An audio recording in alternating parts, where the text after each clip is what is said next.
बिस्मिल्लाहिर्रहमानिर्रहीम। मैं हूं डॉक्टर आबिद। जैसा कि आप जानते हैं कि दुनिया में 71% पानी है और 29% ज़मीन है। इसी तरह इंसानी जिस्म के अंदर भी टोटल पानी की मिकदार को अगर काउंट करें तो ये 60% से ऊपर है। According to journalist of biochemistry, इंसानी ब्रेन के अंदर और दिल के अंदर 73% पानी है, फेफड़ों में 83%, जिल्द में 64%, मसल्स और गुर्दों में 79%, हत्ता के हमारी बोन यानी हड्डियों में भी 31% पानी है। एक इंसान ग़िज़ा और ख़ुराक के बग़ैर तो 3 से 4 हफ़्ते रह सकता है, लेकिन पानी के बग़ैर वो सिर्फ़ और सिर्फ 3 से 4 दिन ज़िंदा रह सकता है। बालिग़ अफराद को रोज़ाना 3 लीटर पानी की ज़रूरत होती है।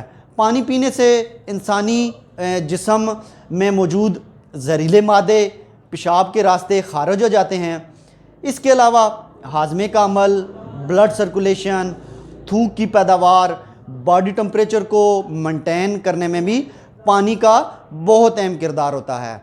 अगर आप रेगुलर 3 लीटर पानी पीते हैं तो आप सर दर्द, कब्ज़, गुर्दे की पथरी और दीगर कई किस्म की बीमारियों से महफूज रह सकते हैं। इसलिए बहुत ज़रूरी है कि आप पूरी मकदार में पानी पिएँ। अमूमन बहुत से लोग निहार मुँह पानी पीते हैं, तो कोशिश करें आप निहार मुँह खाली पानी की पीने के बजाय इसमें शहद और नींबू भी मिला सकते हैं। तो बहुत बेइंतहा पानी पीने के फ़ायदे हैं। अगर आप रेगुलर पानी पिएंगे तो आपका जिस्म बीमारियों से, बहुत सारी बीमारियों से महफूज रहेगा। ये था हमारा आज का लेक्चर। अल्लाह ताला आपका हामी और नासिर हो। बहुत शुक्रिया।